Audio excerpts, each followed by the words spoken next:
Guys நம்ம confirm சொல்லியிருந்தோம் மாலி fish குட்டி போட்டுருந்தா உங்களுக்கு கன்ஃபார்ம் இன்னொரு வீடியோ எடுத்து போடுறோன்ட்டு. மாலி ஃபிஷ் இன்றைக்கி தான் ஒரு வீடியோவே எடுத்து போட்டோம். மாலி ஃபிஷ் குட்டி போட்டுருந்தா எடுத்து போடுறோன்ட்டு சொல்லியிருந்தோம். இன்றைக்கே குட்டி போட்டுருச்சு கைஸ். வாங்க அந்த குட்டியெல்லாம் காமிக்கிறோம். கைஸ் நாங்கள் ஏன் இப்போ வந்து நைட்டில் வீடியோ உங்களுக்கு ஃபிஷ் இதெல்லாம் காமிக்கிறோன்னா இப்போ தான் கைஸ் குட்டி போட்டுருச்சு. நாங்கள் செக் பண்ணலான்னு தான் பார்த்தோம். வாங்க மீன் இங்கே தான் இருக்குது, பார்க்கலாம் வாங்க. கைஸ் பார்த்தீங்கன்னா இந்த டப்பில் தான் கைஸ் வச்சுருக்கோம். அதோட தாயும் பார்த்திங்கன்னா இங்கே தான் வச்சுருக்கோம். பாருங்கள் அந்த பிளாக் கலர் தான் ஃபீமேல் சொல்லியிருந்தேன். அதான் கைஸ் குட்டி போட்டிருந்தது. இப்போ தான் செக் பண்ணலான்னு வந்தோம், பார்த்திங்கன்னா இருந்தது.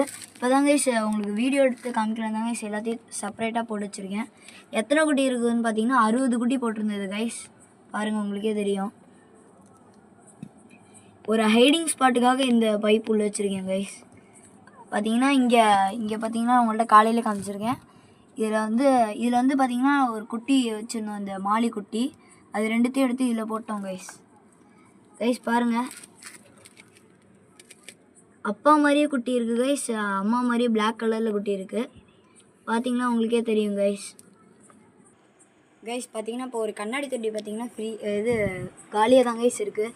அதில் நாளைக்கு ஒரு ஜோடி மீன் வாங்கி விட்ருவேன். எந்த செட்டப்பாக இருந்தாலும் அது எனக்கு காலியாக இருக்கிறதே பிடிக்காது கைஸ். அதனால் நாளைக்கு ஒரு ஜோடி மீன் வாங்கி விட்ருவேன். என்ன மீன் வாங்கி விடலான்னு கமெண்ட்டில் சொல்லுங்கள் கைஸ். இதோ நான் இந்த வீடியோ முடிச்சுக்கிறேன் கைஸ். அடுத்த வீடியோ சந்திக்கலாம். பாய்.